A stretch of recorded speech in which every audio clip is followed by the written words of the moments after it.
Good morning family, আর একবার অনেক welcome করছি তোমাদেরকে আমার নতুন একটা ব্লগে। আশা করছি সবাই খুব ভালো আছো, যে যেখান থেকে যে প্রান্ত থেকে আমার আজকের এই ব্লগটা দেখছো। আর আমরাও বাড়িতে সবাই ভালোই আছি। ঘড়িতে এখন বাজে সকাল 7টা, আর সকাল 7টা থেকে আজকের ব্লগ শুরু করছি। আর আজকের ওয়েদার দেখবে, এই দেখো প্রচণ্ড পরিমাণে কুয়াশা, একদম শীতের আবহাওয়া। সকালবেলা ঘুম থেকে উঠে দরজাতে জল দেওয়ার জন্য আমি জাস্ট দরজাটা খুলেছি, আর হঠাৎ করে একটা ঠান্ডা হাওয়া, তার সাথে এরকম জোরতাল কুয়াশা। তো ঠান্ডা ঠান্ডা একটা ফিলিংস চলে আসছে। আর আমার মেয়ে আবার বলছে লেপচা জগতের একটা ফিলিংস আসছে। আমরা যখন লেপচা জগৎ বেড়াতে গিয়েছিলাম তখন তো মানে ম্যাক্সিমাম টাইমটাই কুয়াশা ছিল। তো মেয়ে বলছে হঠাৎ করে যে মা দেখো লেপচা জগতের একটা ফিলিংস চলে এসছে। তো সুন্দর একটা সকাল, সুন্দর একটা দিন, তো ভাবলাম যে ব্লগটা শুরু করে দিই। আর নিচে যাব, নিচে গিয়ে হাজব্যান্ড এবং শাশুড়ি মা দুজনেই যাবে কলকাতা। দেখছো ঠান্ডা লাগাটা এখনও ছাড়েনি।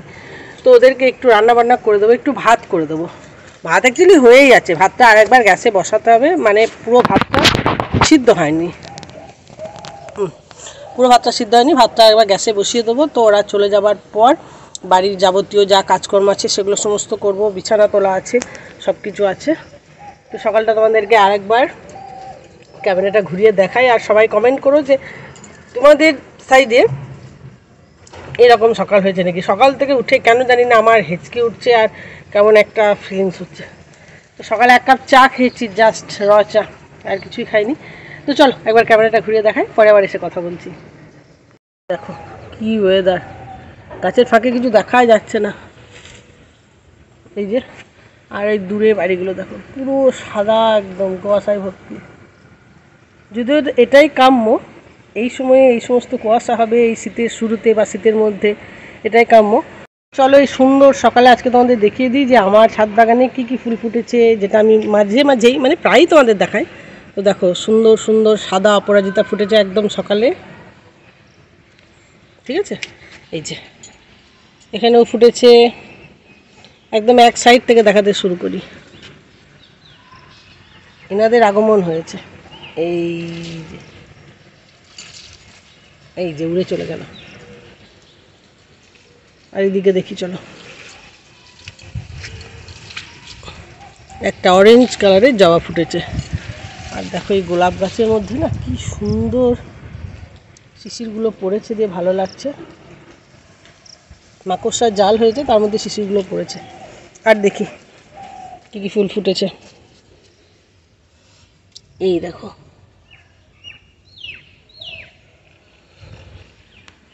অ্যালামন্ডা গাছের ফুলগুলো কিন্তু ধীরে ধীরে ছোট হয়ে যাচ্ছে এবার, কালারটা অসাধারণ।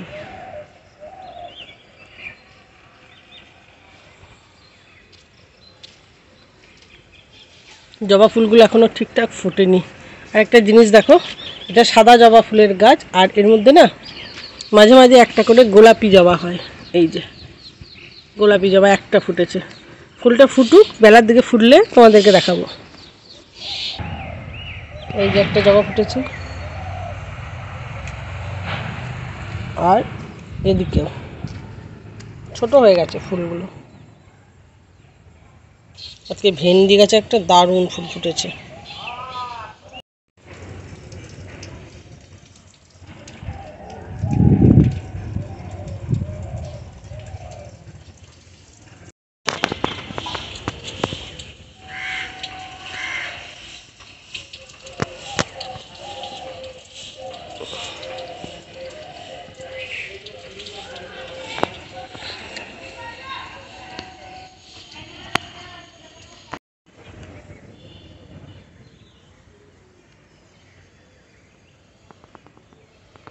তো এইভাবে একটা কর্নারে দাঁড়ালে মোটামুটি আমার নতুন ছাদটা এরকম লাগছে, ঠিক আছে। তো চলো সুন্দর একটা সকাল তোমাদেরকে দেখিয়ে দিলাম। এখন নিচে যাই, নিচে গিয়ে কাজকর্মগুলো করি, পরে আবার এসে কথা বলছি। এখানে দেখো আমার হাজব্যান্ড রেডি হয়ে গিয়েছে, রেডি হয়ে বেরিয়ে যাচ্ছে। আর শাশুড়িমা আগেই বেরিয়ে গিয়েছেন, মানে মোড়ের মাথা থেকে দাঁড়িয়ে আছে। তো ওদের ট্রেনটা হচ্ছে 7টা 20-তে, তো 7টা 20 কিংবা 25, আমি ঠিকঠাক টাইমটা জানি না। তো সেই ইন্টারসিটি এক্সপ্রেসে যাবে, Malda town Howrah intercity express. তো তো চলো ওরা চলে যাক। আর ওয়েদারটা আজকে খুবই খারাপ, সকাল থেকে একটু ঠান্ডা ঠান্ডাও লাগছে। আর এদিকে বাবা দাঁড়িয়ে আছে, মেয়ে যতক্ষণ না টাটা করবে। তো এই যে দেখো টাটা হয়ে গেল মেয়ের, ব্যাস। বন্ধুরা অনেকক্ষণ পর আবার ভিডিও করছি।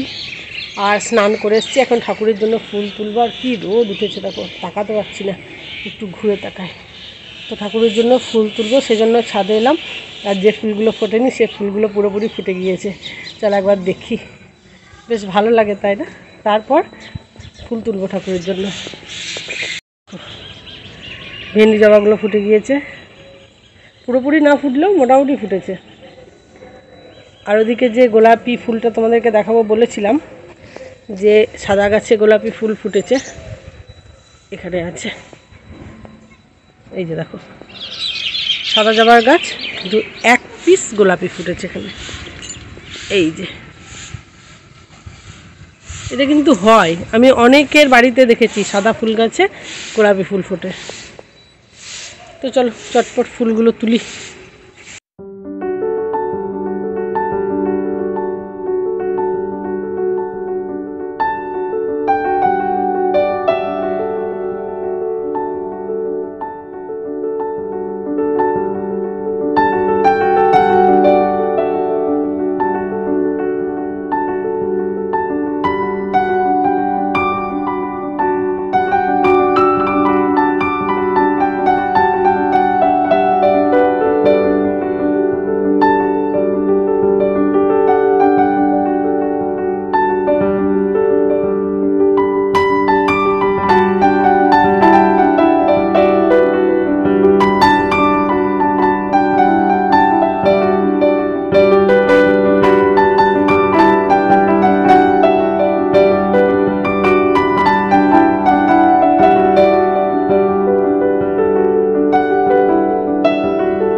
এখানে দেখো বন্ধুরা আমার রান্না বান্না শেষ। আর আজকের দিনে রান্নাটা তোমাদের দেখিয়ে দিই। তো দেখো এটা আমার খাবার বেড়ে নিয়েছি। এখানে আছে ভাত আর পেঁপে দিয়ে, ডিম দিয়ে, আলু দিয়ে একটা তরকারি। আর এই টকটা কিন্তু গতকালের, মানে সব কিছু মিলিয়ে মিশিয়ে একটা পাঁচমিশালি টক, ওটা গতকালকে। তো এই হলো আজকের দিনের আমাদের লাঞ্চ মেনু।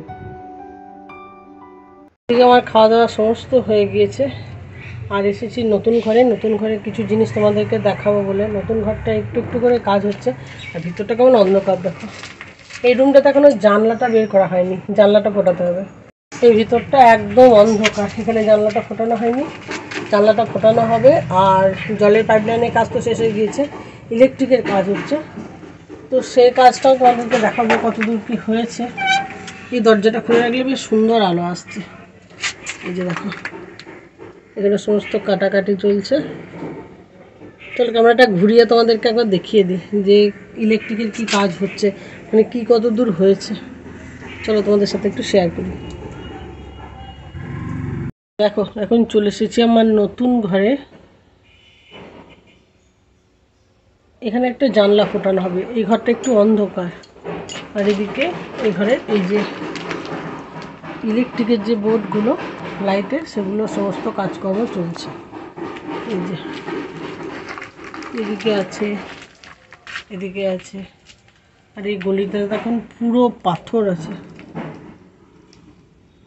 ঠিক আছে, চলো ভিতরটা তোমাদের একটু দেখিয়ে দিই।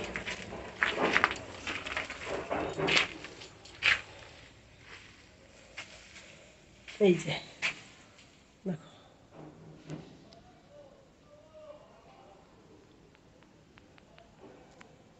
এখানে হচ্ছে। আর ওই যে ওখানে একটা হয়েছে, আর এই দেওয়ালে একটা।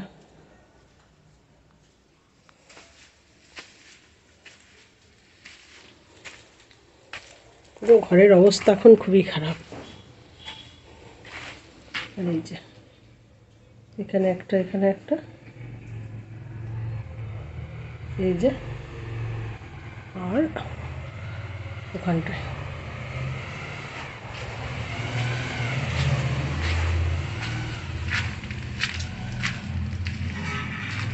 এখানে সমস্ত মেশিন যন্ত্রপাতি সব কিছু পড়ে আছে। আর এই দিকটা একটু অন্ধকার বলে এরকম লাইট সিস্টেম করা হয়েছে। সব কিছু ছড়িয়ে ছিটিয়ে পড়ে আছে।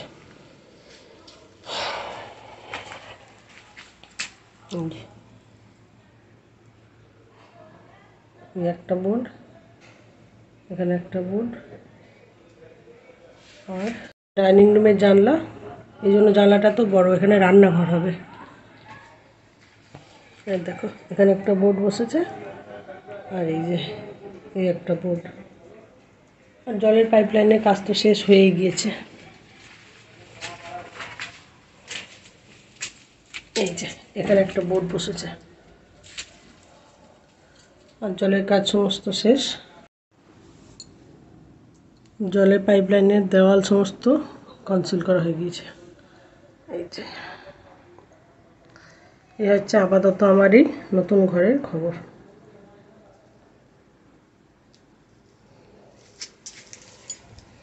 কবে কমপ্লিট হবে জানি না, তো অধীর আগ্রহে অপেক্ষা করছি কমপ্লিট হওয়ার জন্য। অনেকক্ষণ পর আবার ভিডিও করছি বন্ধুরা। এই সময় আমার শাশুড়ি মা ফিরে গিয়েছেন কলকাতা থেকে, কিন্তু আমার হাজব্যান্ড ফেরেনি। হাজব্যান্ডের একটু কাজ আছে, তাই ও একটু দেরিতে ফিরবে, একটু রাতের দিকে ট্রেনে ফিরবে। আর মেয়েকে আজকে দিয়েছি বিছানা পরিষ্কার করতে, তারপর বিছানা গোছাতে।